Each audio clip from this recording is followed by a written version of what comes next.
Are you suffering from dating fatigue? Imagine scrolling through profiles and feeling more exhausted than excited. That's a sign you might be experiencing dating fatigue, a common feeling among many who use dating apps. It's not just about being tired. It's emotional burnout from the constant cycle of swiping, matching, and messaging. When this process becomes more of a chore than a chance for connection, your motivation drops, and feelings of cynicism can grow. Many people don't realize how widespread this issue is. Studies show that nearly 80% of dating app users report feeling burnt out. Younger generations like Millennials and Generation Z report even higher numbers. Women tend to feel this fatigue more often than men, with about 80% of women experiencing it compared to 74% of men. You might notice signs like swiping out of boredom instead of interest, or matching with people but never starting conversations. Small talk can feel repetitive and fake, and you might approach dates with low expectations or no real desire to go. Some feel relieved when they delete the app rather than excited to get messages. You might even start believing love doesn't exist anymore.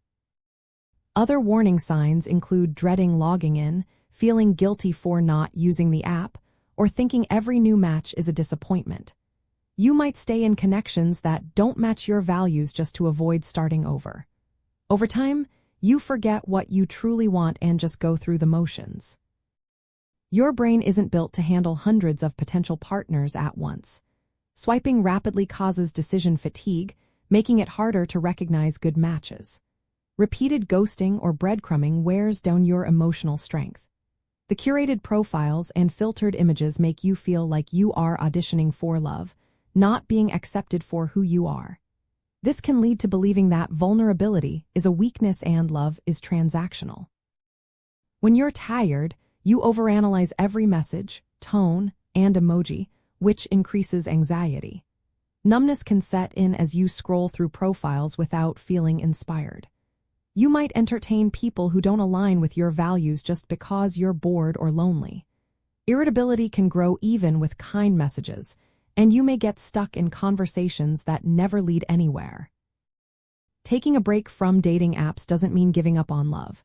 It's about returning to yourself and your well-being.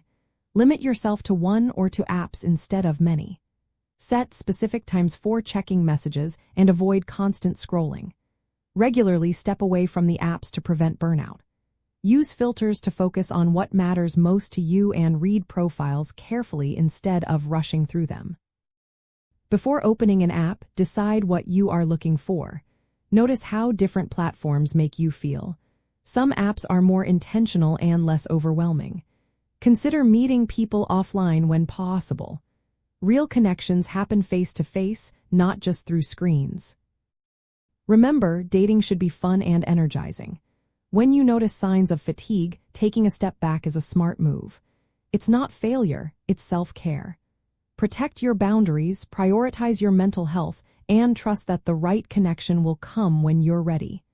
Sometimes, a pause is the best way to find your way back to feeling excited about dating again.